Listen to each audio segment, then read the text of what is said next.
একবার গেলাম টঙ্গী ইস্তেমায়, মাওলানা সাদ সাহেব বয়ান করছেন, বয়ানের মধ্যে এই বাক্যটা আমার এখনো কানে বাজে। তখনও ঝামেলা লাগে নাই, তখনও এত অজাহাত, এত মায়ের পেট, এত দলাদলি কিচ্ছু হয় নাই। কিন্তু আলহামদুলিল্লাহ আল্লাহ তাআলা একটা দিল দিয়েছেন যে আমার দলের হোক আর কোন দলের হোক, কোন ব্যক্তির উল্টা পাল্টা কথা কোনো কালে সহ্য করতে পারি নাই। এটা আমাকে যারা আগ থেকে চেনেন বা অন্তত বয়ান টয়ান ফলো করেন সবার জানা থাকার কথা। আমার বাপই হোক, আমার উস্তাদি হোক, যদি ইসলামের ব্যাপারে উল্টা পাল্টা ব্যাখ্যা ট্যাখ্যা করেন, ছাইরা দেওয়ার কোনো সুযোগ নেই। তো ওই সময় দেখলাম তিনি বয়ানের মধ্যে হুবহু এই বাক্যটা বলেন, তাবলীগ করনা ফরজে আইন হ্যায়। যিনি অনুবাদ করলেন উনি অনুবাদ করলেন তাবলীগ করা ফরজে আইন। আমার শুধু মাথা ঘোরাচ্ছে এটা ভেবে যে আমি যদি তারে গিয়ে এখন ধরি বেটা তাবলীগ করনা ফরজে আইন হয়, তাবলীগ করা সবার জন্য ফরজ, এই যে কথাটা আপনি বললেন কিসের ভিত্তিতে বললেন? হয়তো ভুং ভাং একটা বুঝ দিবে যেখানে তাবলীগ মানি এই মসজিদ ভিত্তিক এই তাবলীগ বুঝাই নাই। আমি বুঝিয়েছি ইসলামটা গোপন রাখা উচিত না। আমি বুঝিয়েছি যে নিজের বাচ্চারে তো অন্তত কালেমাটা শেখাবা, নিজের বউরে তো অন্তত নামাজটা পড়তে বলবো, ইত্যাদি ইত্যাদি। হয়তো ভুংচুং বুঝ দিবে, কিন্তু এই যে লাখ লাখ মানুষের সামনে কথাটা বললো, এই লাখ লাখ মানুষ তার কথা থেকে কি বুঝলো? এখানে যারা এসেছে সবাই তো আমার মতো মাওলানা সাহেব না, সবাই তো বড় বড় হুজুর মুফতি মুহাদ্দিস না। যারা এসেছে বেশিরভাগ আম মানুষ, সাধারণ মানুষ। সে যখন শুনবে তাবলীগ করা ফরজে আইন, সে এইটাই বুঝবে।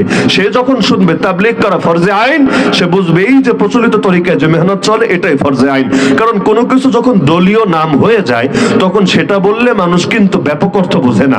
আমি যদি বলি এলেম শেখা ফরজে আইন, আপনারা সবাই একমত হবেন। কিন্তু আমি যদি বলি কওমি মাদ্রাসায় পড়া ফরজে আইন, এটা ভুল হবে কিনা? কথাটা জাল কথা হবে কিনা? এখন যদি আমি বলি আসলে কওমি মাদ্রাসায় পড়া বলতে আমি এলেম শিখাই বুঝিয়েছি, এই ব্যাখ্যা দিয়ে কিন্তু দুনিয়া চলবে না, বরং এটা জাতির সঙ্গে প্রতারণা হবে।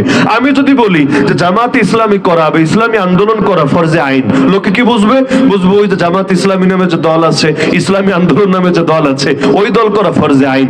অথচ আমি যদি এভাবে সুনির্দিষ্ট দলের নাম নিয়ে বলি এই দল করা ফরজে আইন, তাহলে এটা অপব্যাখ্যা হবে নাকি হবে না? কারণ এই দল প্রতিষ্ঠা হওয়ার আগে তাহলে কেউ ফরজে আইন করতে পারে নাই, এটাই তো অর্থ দাঁড়াবে।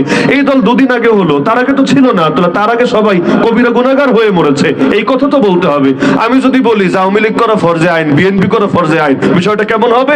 এখন ব্যাখ্যা হয়তো আমি পরে দিলাম যে বিএনপি মানে বাংলাদেশ ন্যাশনালিস্ট পার্টি, তার মানে নিজের বাংলাদেশটারে মহব্বত করতে হবে, নিজের দেশটারে ভালোবাসতে হবে, দেশের সঙ্গে যুক্ত হয়ে থাকতে হবে। আমি এটা বুঝিয়েছি।